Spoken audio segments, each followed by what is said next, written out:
Olá, começa agora o programa Justiça para Todos. Confira alguns dos destaques de hoje. Conselho Nacional de Justiça cria sistema para mapear a situação carcerária no Brasil. Seção Judiciária do Distrito Federal instala plataforma para facilitar a acessibilidade. CNJ divulga ranking dos 100 maiores litigantes do país. E ainda, a JUF lança concurso sobre a história do judiciário brasileiro. Eu sou Samuel Figueiredo e o Justiça para Todos já está no ar. Os principais dados referentes aos presídios brasileiros estão reunidos num sistema de informação criado pelo Conselho Nacional de Justiça. Os números são atualizados mensalmente pelos próprios juízes das comarcas. O mapeamento do sistema carcerário do Brasil, denominado Geopresídio, reúne informações de cadeias públicas, penitenciárias, delegacias e hospitais de custódia. O sistema criado pelo Conselho Nacional de Justiça traz ainda o número de presos em cada unidade da federação. Atualmente, 449.751 pessoas estão detidas no Brasil. Segundo o presidente da JUF, Gabriel Vedi, o levantamento feito pelo CNJ pode contribuir para a criação de políticas públicas destinadas à ressocialização do preso. Temos hoje 500 mil de presos no nosso país, né? E a JUF ela trabalha ao lado do CNJ no projeto Recomeçar para reintroduzir, né, o preso na sociedade, né, que é um processo muito importante. Então nós temos que ressocializar o preso. E dados aí importantes, em vários estados não existe, na verdade, um hospital psiquiátrico para tratar a população carcerária. E tem dados aí impressionantes, inclusive até que não são dados da Justiça Federal, mas são dados da Justiça Brasileira. No estado, por exemplo, do Amazonas, dos 4.000 presos, 3.000 estão presos provisoriamente, ou seja, sem uma decisão definitiva transitada em julgado. Então, esses casos têm que ser muito bem avaliados. Os juízes federais estão trabalhando em parceria com o Conselho Nacional de Justiça e atentos à questão do preso brasileiro. O presidente da Associação dos Juízes Federais do Brasil ressaltou ainda que o monitoramento do sistema penitenciário pode evitar que presos comandem o crime organizado de dentro dos presídios. Nós temos que pensar na realidade do preso, né, nos seus direitos humanos, mas, por outro lado, também nós temos que garantir, na verdade, que os presídios não se transformem em escolas do crime. Nós não podemos aceitar, na verdade, que os presos comandem o crime organizado de dentro dos presídios. Os direitos humanos dos presos devem ser preservados, mas os direitos humanos do cidadão também. Então nós temos que agir com equilíbrio nesse sentido. Nós temos que garantir também que aqueles presos mais perigosos que estão nos presídios de segurança máxima fiquem bem guardados, bem vigiados, para que não coloquem em risco a sociedade comandando o crime lá de dentro. A Seção Judiciária do Distrito Federal instalou uma plataforma elevatória para facilitar o acesso de pessoas com algum tipo de deficiência ao auditório do órgão. A medida é embasada na Constituição Federal, que assegura um tratamento igualitário para toda a sociedade. Convivendo desde os 7 anos de idade com uma artrite idiopática juvenil, doença degenerativa, a servidora da Justiça Federal e jornalista Larissa Jansen se tornou um exemplo de força e superação. Em 2006, quando soube que precisaria fazer um transplante ósseo, decidiu que, se sobrevivesse às intervenções cirúrgicas, iria dividir as experiências vividas durante o período. 3 anos depois, publicou o livro O Diário de um Transplante Ósseo, na Real 2. Ele foi escrito em tempo real, que realmente é o meu diário. Eu procurei editar o mínimo possível. Então ele conta toda a dificuldade, desde o dia que eu soube que eu tinha que fazer um transplante até o primeiro dia que eu andei de novo. Para Larissa, é essencial que instituições adequem suas instalações para melhor atender as pessoas com algum tipo de deficiência. É essencial que as instituições compreendam que o deficiente físico, visual, auditivo, mental, múltiplo, ele, na realidade, tem apenas uma dificuldade a mais do que a maior parte das pessoas, mas ele também é capaz. As estatísticas, inclusive do Ministério do Trabalho, mostram que pessoas com deficiência são muito mais, ocupam cargos de chefia, em geral são muito melhor sucedidas no trabalho do que pessoas saudáveis, em termos estatísticos. Por quê? Porque a gente acaba precisando canalizar a nossa energia para alguma coisa, e essa coisa geralmente é o intelecto. Atenta às dificuldades de acessibilidade, a Seção Judiciária do Distrito Federal instalou uma plataforma elevatória para facilitar o acesso ao auditório do órgão. A cerimônia de hoje, com a instalação da acessibilidade aqui no Distrito Federal, é de extrema importância, porque realmente vai dar acesso a muito maior à população, vai poder realmente ir em todas as varas, gabinetes, conversar com os juízes, ter acesso aos processos, e isso não ocorria, né, até então. Então é de fundamental importância o que ocorreu hoje. O desembargador federal Reinaldo Soares da Fonseca ressaltou a necessidade do cumprimento da Constituição Federal, onde é assegurado um tratamento igualitário para toda a sociedade. A partir da Constituição de 88, do final da década de 80, no século passado, houve uma promessa do Estado no sentido de tornar materialmente, concretamente viável a igualdade entre as pessoas.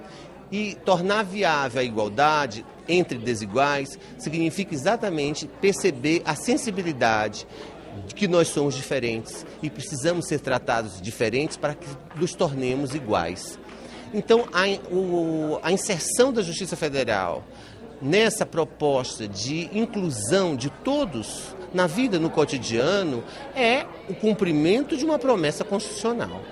E nós só temos, pelo Tribunal Regional Federal da Primeira Região, só temos a parabenizar a Seção Judiciária do Distrito Federal e a Associação também dos Juízes Federais aqui se faz presente para parabenizar e compartilhar com a alegria deste momento simples, mas porém muito significativo, porque significa que a Constituição está sendo cumprida. A seguir, relatório do CNJ aponta quem são os maiores litigantes da justiça brasileira. E ainda, entidades se reúnem para discutir a reforma política no país. É daqui a pouco, logo depois do intervalo.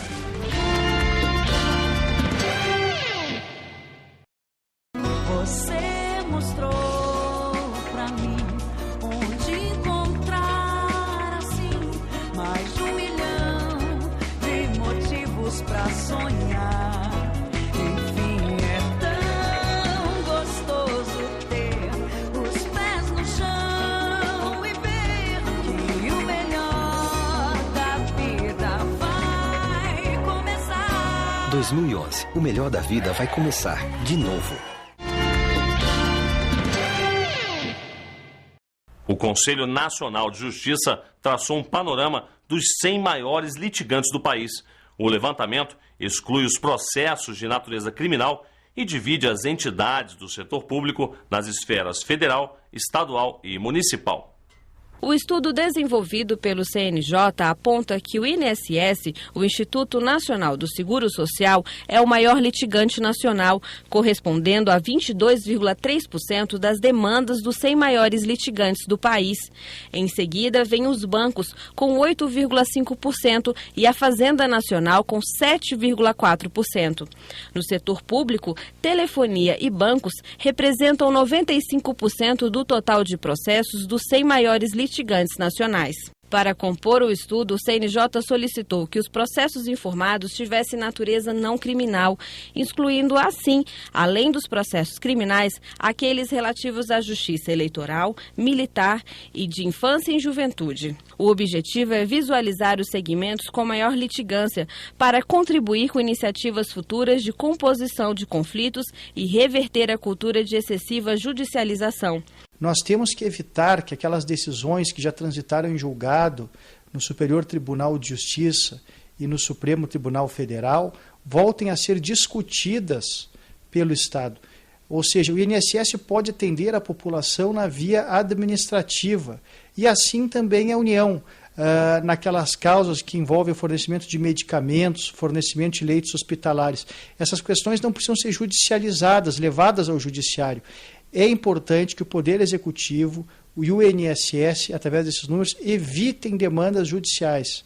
O gráfico 3, que representa a Justiça Federal, demonstra que a grande maioria dos processos advém do setor público federal, com 77% do total de processos dos 100 maiores litigantes dessa justiça, enquanto os bancos são responsáveis por 19%. Com as demandas ajuizadas, evidentemente que nós estamos trabalhando, e aí nesse sentido a própria Fazenda e o próprio INSS serão certamente nossos parceiros, na estruturação dos juizados especiais federais. Nós estamos trabalhando junto ao ministro Oripar Gendler e ao Conselho da Justiça Federal para se criar os cargos de juízes das turmas recursais, ou seja, aquele magistrado que aprecia os recursos dos juizados especiais federais que são responsáveis por atender a população de mais baixa renda, aquele cidadão que procura buscar a sua aposentadoria, o direito a receber uma medicação, um auxílio-doença, um auxílio-saúde, que litiga, né, por essas necessidades básicas do ser humano. Ou seja, nós temos que estruturar os juizados especiais federais e as turmas recursais para atender essa população de mais baixa renda. Agora, é importante que o Poder Executivo faça a sua parte e evite que esse número de processos chegue ao Poder Judiciário. Até porque a Fazenda Pública, né, o INSS, a União, tem prazos privilegiados para recorrer, para contestar, e isso acaba atrasando o processo. E também existe o regime dos precatórios, que muitas vezes também acaba atrasando a prestação jurisdicional ao cidadão. E em maio, a pesquisa realizada pelo CNJ vai ser debatida na presença dos maiores litigantes da Justiça, no objetivo de encontrar soluções para reduzir os índices de litigância. Estão abertas as inscrições para o Seminário Internacional sobre Estado Laico e Liberdade Religiosa. O evento acontece em Brasília no dia 16 de junho.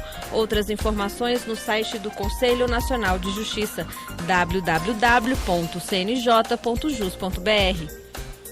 Estão abertas as inscrições para a palestra sobre funcionalização do direito das obrigações. O evento acontece no dia 15 de abril, no Rio de Janeiro. Mais informações pelo endereço eletrônico www.trf2.jus.br. O Comitê Nacional do Movimento de Combate à Corrupção Eleitoral esteve reunido para analisar as propostas da sociedade para a reforma política no Brasil. A AJUF defende que temas como ética e a moralidade estejam no centro das discussões. Entidades da sociedade civil estiveram reunidas no Comitê Nacional do Movimento de Combate à Corrupção Eleitoral para discutir propostas a serem encaminhadas às comissões de reforma política no Congresso Nacional. O grupo acredita que o debate com a sociedade pode contribuir para a democratização do sistema. Estamos pedindo, né, à sociedade que realmente participe, não só as entidades, né, porque também nesse processo as organizações, outras organizações, também têm a sua reforma política, cada um tem a sua reforma política. Mas nós estamos dialogando com as fundações partidárias, estamos dialogando com a sociedade, estamos dialogando com a sociedade civil organizada, né, de juristas, né, de magistrados. Eles serão importantes, porque eles poderão contribuir bastante. Segundo o presidente da Associação dos Juízes Federais do Brasil, Gabriel Vedi, a ética e a moralidade na política são pontos essenciais a serem tratados pelas comissões. É isso que nós precisamos na política brasileira. Por isso que a AJUF defende financiamento público de campanha. Isso é fundamental para moralizar as campanhas eleitorais e também que permita os partidos e os candidatos fazerem a sua campanha eleitoral com segurança. Isso aí realmente é muito importante. Outra questão que é muito importante para os juízes federais brasileiros é a fidelidade partidária. Tá? os candidatos e os partidos devem seguir a um programa de governo com o qual os cidadãos possam se identificar. E veja a seguir, Caixa isenta tarifas de operações de ordem de pagamento para o Japão. E veja também, a JUF lança concurso sobre a história do judiciário brasileiro. Confira, é logo depois do intervalo. Não saia daí.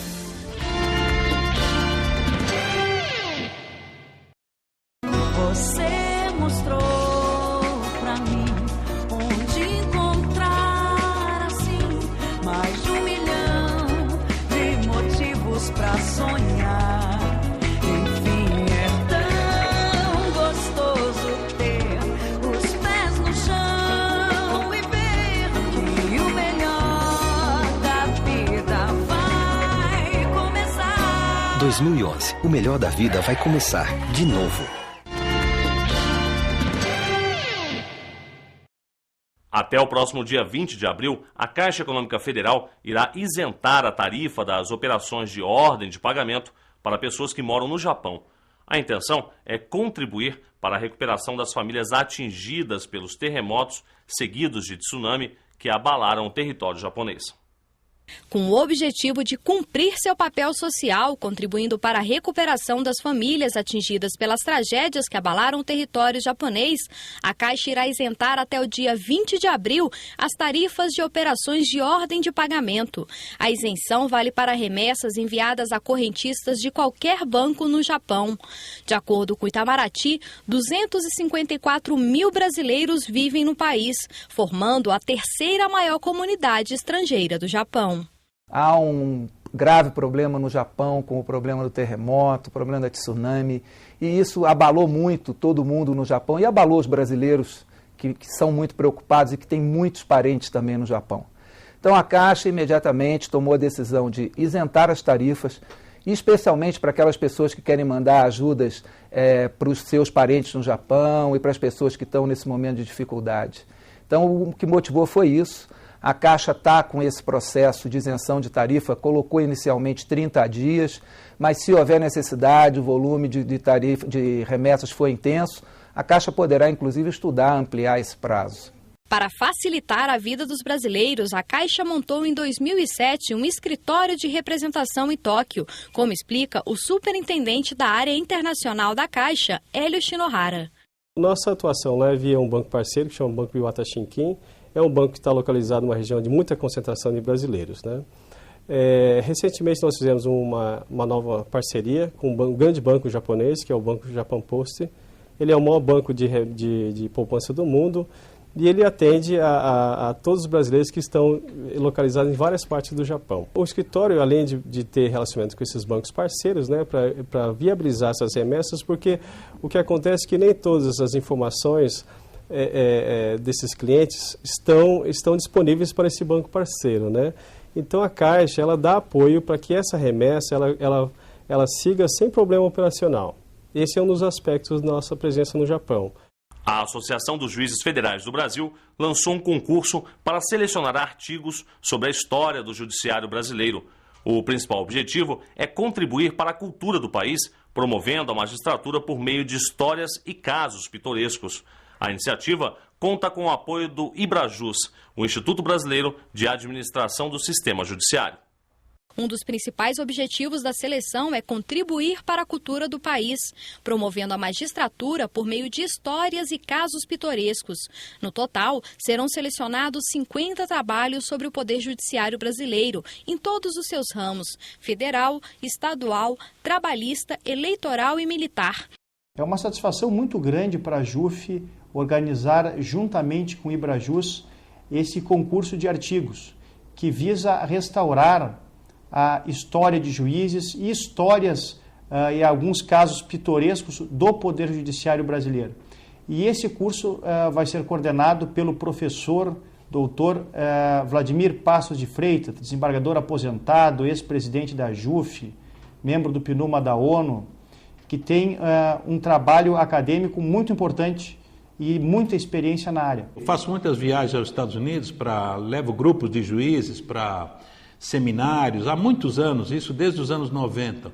E sempre reparei que lá existem muitos livros sobre história de julgamentos, ilustrados, com foto, pintura.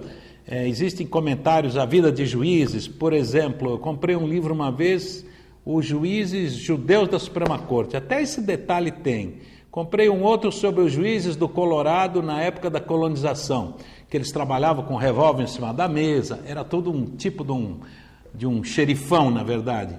Então, comecei a comparar que no Brasil nós não temos nenhuma preocupação desse tipo, ou quase nenhuma. Já melhorou um pouco. Os tribunais hoje já têm uma sala de memória, muitos até evoluíram excelente, Mas, numa maneira geral, livros, edições, discussões, teses acadêmicas, nós somos pouco mais do que zero, né? Não ligamos para isso. No entanto, no judiciário está toda a história da vida nacional. Todos os grandes problemas, os dramas, as guerras, revoluções internas, estão no judiciário porque viraram processos depois. Por exemplo, o Plano Collor deu milhares de ações. A parte ambiental nós podemos ver por um livro, Julgamentos Históricos em Direito Ambiental, que eu coordenei pela Milênio, tem todos os julgamentos históricos, como os problemas ambientais foram aparecendo com a industrialização. Então, esse concurso tem por objetivo um resgate dessa memória. E um resgate que depois se tornará um livro. Cada participante inscrito poderá apresentar até 2 artigos pelo e-mail econcurso@ibrajus.org.br. O prazo se encerra no dia 5 de maio. O resultado final será divulgado em agosto nos sites www.ajuf.org.br e www.ibrajus.org.br. Para democratizar o processo, o concurso é aberto a qualquer pessoa, independente de serem ou não profissionais da área jurídica. Vamos também abrir esse concurso não apenas para a comunidade jurídica, para juízes, promotores, estudantes, mas para a comunidade em geral que tenha conhecimento de fatos históricos envolvendo o Poder Judiciário e a carreira de juízes. A AJUF ela tem essa responsabilidade também cultural para com a sociedade, e o resgate da história do Poder Judiciário e da história de juízes é muito importante para a nossa associação. Cada artigo poderá versar sobre os seguintes temas: fatos históricos envolvendo o Poder Judiciário, casos pitorescos, ocorrências verídicas relacionadas com a aplicação da justiça e que não sejam ofensivas à honra ou à dignidade de terceiros, e vida de magistrados de qualquer instância ou ramo do Poder Judiciário, que revelem conduta excepcional do ponto de vista da cultura, inteligência, bom relacionamento com a comunidade, dedicação ao espírito público, sendo requisitos o fato de um magistrado ter exercido as funções por 15 ou mais anos e a partir de 1950. Os artigos são de apenas 4 folhas, não pode ser mais do que isso, é coisa curta para caber vários, e serão enviados para o Ibrajus, que é uma ONG parceira da JUF, para o e-mail econcurso@ibrajus.org.br. E daí uma primeira seleção será separar se é vida de juízes, se é caso pitoresco ou se é história. Essa comissão do Ibrajus manda para a JUF e a JUF manda depois, incógnito, para não se saber, para 3 examinadores. Esses examinadores são um desembargador aposentado do Rio Grande do Sul, um procurador de justiça aposentado de São Paulo e um professor universitário do estado do Pará, que neste momento leciona nos Estados Unidos. Pessoas absolutamente idôneas, escolhidas a dedo, que não têm nenhum interesse outro que não seja colaborar. Essas pessoas atribuirão uma nota de 0 a 10 e aí serão selecionados 50 do total que farão parte do livro. Nós esperamos que tenham mais de 50, para que venha muita coisa. Coisa boa. E o Justiça para Todos de hoje fica por aqui. Mas você pode também conferir o programa pela internet no site www.ajuf.org.br. Obrigado pela companhia e até nosso próximo encontro.